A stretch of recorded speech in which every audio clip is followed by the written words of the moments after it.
Let's take a look at the reforms that are at hand. Apparently now, PricewaterhouseCoopers says that tax reforms will increase competitiveness and also wealth and profit for a lot of private sectors or private companies here in the country. Our special reporter has this story, and that is Kun Tawandat Denlerchaikun. In order to realize the marked target of 1.9 trillion baht tax revenue in the next tax year, announced by Director of Bureau of Large Business Tax Administration, Thipawan Chayutinan, tax reforms have been broadly raised into consideration of many relating segments. PricewaterhouseCoopers or PwC Thailand says Thailand's tax structure reform procedure remains unclear and calls for more clarification for the next tax year preparation of private sector. It also supports a fixed corporate income tax rate at 20% and 10% for value-added tax or VAT.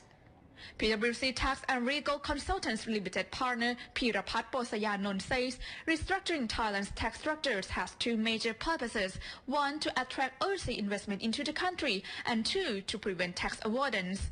Giving the overseas investment perspective, lead partner at PwC Tax and Legal Consultants Limited, Thawon Rujiwanarom says integrating tax reforms is the first priority for the government to support Thailand's competitiveness in the ASEAN Economic Community or AEC. Apart from setting corporate income tax at 20% to appeal overseas investment, some outdated and obstructive regulations should also be revised. Moreover, the government should actively promote Thailand as regional operating headquarters of overseas corporates and motivate overseas investment. Last but not least is defining measures to eliminate base erosion and profit shifting to other countries. Mr. Rujiwanarom believes Thailand reduced corporate income tax rate of 20%, which is the second lowest among ASEAN member countries after Singapore at 17%, is appropriate to encourage Thailand foreign direct investment into the country right after the arrival of AEC in 2015.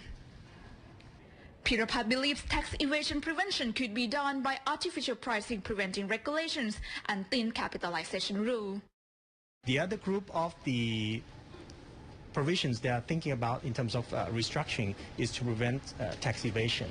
So we are talking about transfer pricing regulations so that they'll have to monitor and ensure that foreign companies apply the arm's length price or the market price as if they were unrelated in order to make sure that Thailand gets the fair share of its tax revenue. The other one is thin capitalization. This is where they look at the debt to equity ratio. So when a company invests, they will have the amount of money they have to use to operate the business. But then again, they have to decide how much of that amount will be put in as equity and how much is into debt. Now, in terms of a good tax policy, the tax policy should be neutral. So it means it should leave to business decisions to decide how much equity and how much debt. But without these thin capitalization rules, the problem is that companies may be incentivized to put up minimum capital. For example, if you want to, you have to use the money at like 100 million baht, you would put in capital as only 1 million and borrow 99 million. Then the interest from that 99 million baht, currently it is deductible in terms of corporate income tax computation. So that reduces the tax base and you pay less tax. Despite efforts to foster fairness, narrow disparities and boost government coffers, Thawon believes what's more important is the transparency and efficiency of tax allocation. Tawandat Denlerchaikun reports for Now 26.